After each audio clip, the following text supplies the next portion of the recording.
The Childhood of Jesus. Chapter 190. The Lord over death and above the Sabbath.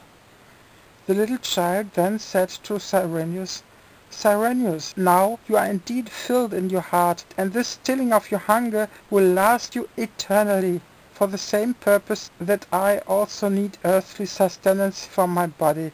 But your body is hungry, and you need sustenance, therefore the same purpose that I also need earthly sustenance for my body. So come down with me into the house, where we will eat a good fish which Jonathan brought with him today, and which my brothers have prepared very well.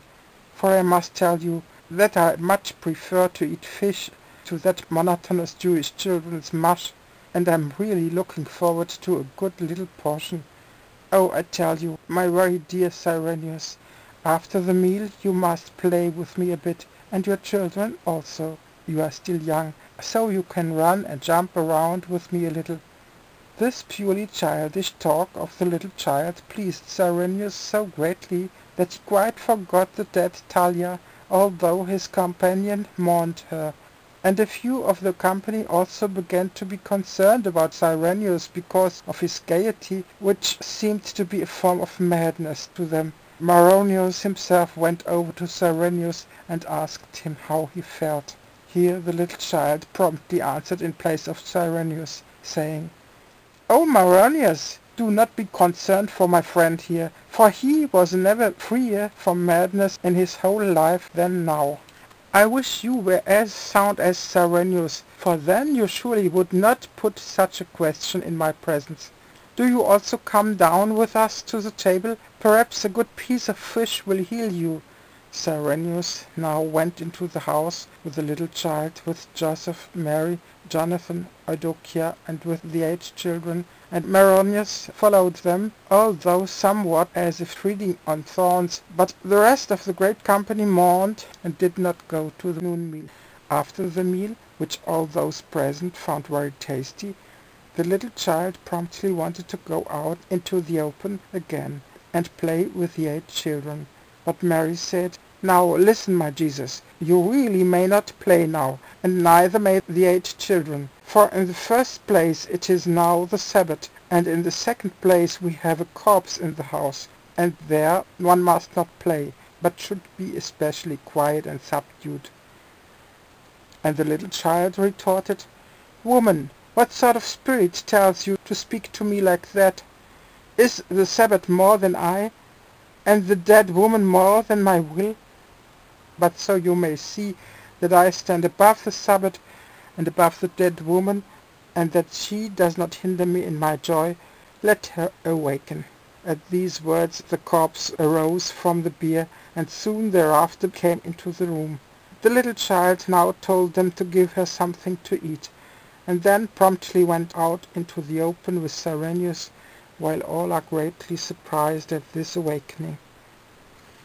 Chapter 191. Cyrenius wins a race with the child. When the little child was out in the open with Cyrenius and the other 8 children, he said to Cyrenius, "See that tree over there. How far do you suppose it is from here?" "I would say," replied Cyrenius, "that it should, by good measure, be about 200 paces from here." And the little child said, "Then let us race there, and see which of us has the fastest feet." Here Cyrenius smiled and observed, "O Lord, with your earthly strength you will no doubt be the last one to reach the tree." But the little child said, "Only the result will show that, so let us make the attempt." At this the racers ran with all their might, and the little child was at the tree first. Upon arriving at the tree, Cyrenius, almost out of breath, asserted, "O Lord, I just knew that you would not run naturally, and thus would reach the goal first. For you are carried by unseen powers, but I am carried only by my sluggish feet." Here the little child stated, "Cyrenius, herein you have once more gone astray, for your feet are animated by unseen powers as well as mine. But the difference consists in that I am a master, but you are only a student of the powers. And when you really learn to exercise your powers, you will also be able to use them like the Master does. Now let us run back, and you will see who will reach the place in front of the house first this time." Here Cyrenius quickly bent down to the earth, lifted up the little child, and ran back with him, and was by far the first one at the goal. Arrived there, the little child smiled and said, "That was great fun. See, you have achieved mastery at once. You saw the master took him up, and therewith became a master yourself. Now mark the lesson therein. In the future no one will become a master by his own efforts any more. But if he takes up the master, he then will become a master through the master whom he has taken up. It matters little who is able to run the fastest, but for all that everyone should strive to reach the goal set by me ahead of any other goal and ahead of anyone else. Whoever will undertake the path of life on his own power, he will be the last. But whoever will do as you just did during the second race, he will also find himself to be the first at the goal just like you. Now let us change over to another pastime and have some fun in a childlike way." Chapter 192. A prophetic game of the future begins.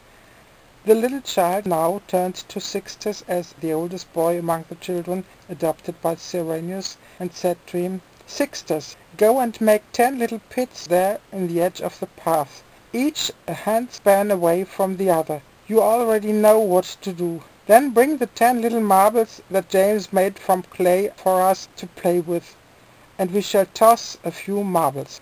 You already know how, since you are the one who showed me." At this, Sixtus promptly did what the little child wanted. When the 10 little pits were made and the clay marbles were brought, the little child said to Cyrenius, "Now set me down again, so I can explain to you and show how the game goes. But you other children must not interrupt me, since I want to explain the matter to Cyrenius myself." Hereupon the little child with pathos turned to Cyrenius and declared, "See, the game goes as follows. You must stand 3 paces away from this little pit, then toss a marble. If you make a successful toss into the 10th and therewith last and farthest pit, you are the king of the game. If you reach the 9th, you then are a prime minister. In the 8th, you are a general. In the 7th, you are a governor. In the 6th, a judge. In the 5th, a priest. In the 4th, a farmer. In the 3rd, a father. In the 2nd, a mother. And in the 1st, a child. How the game then goes on, I shall tell you as soon as the pits are occupied." Hereupon Cyrenius smilingly took a marble and tossed it along the path, and the marble quickly rolled into the first pit. And the little child asked, "Are you satisfied with your station? Otherwise you can, as a beginner, toss twice more." And Cyrenius said, "Oh, all joy of my life, my Jesus, I'm satisfied just where I am." And the little child replied, "Good, so do all of you now toss, one after the other. I shall make the last toss." And the children tossed their marbles, but did not occupy all the little pits, but generally came together in 2s and 3s in one pit. Finally the little child tossed and came, as always, into the 10th pit.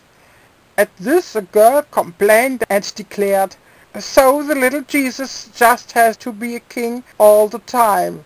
But the little child retorted, "Why are you vexed at that? You after all tossed ahead of me, so why are you so awkward with your hand? Now do not be cross with me over that, or I shall quickly send you another mouse, of which you are so much afraid." To this the girl said no more, and was reconciled to being alone in her 2nd pit. And since the 9th, 8th, 7th, and 6th pits were unoccupied, Cyrenius said to the little child, "See, O my life, we still have no prime minister, no general, no governor, and no judge. Who now will take over these important posts?" "These posts," replied the little child, I will now have to look after myself, since no one occupied them. For all the unoccupied posts must be taken over by one, starting with the one who occupies the king's pit. If the pit of the Prime Minister were occupied, the 3 following posts would go to him. But since this post is vacant, the 4 pits fall only to the king. And since all the pits are now occupied, let us begin the actual game.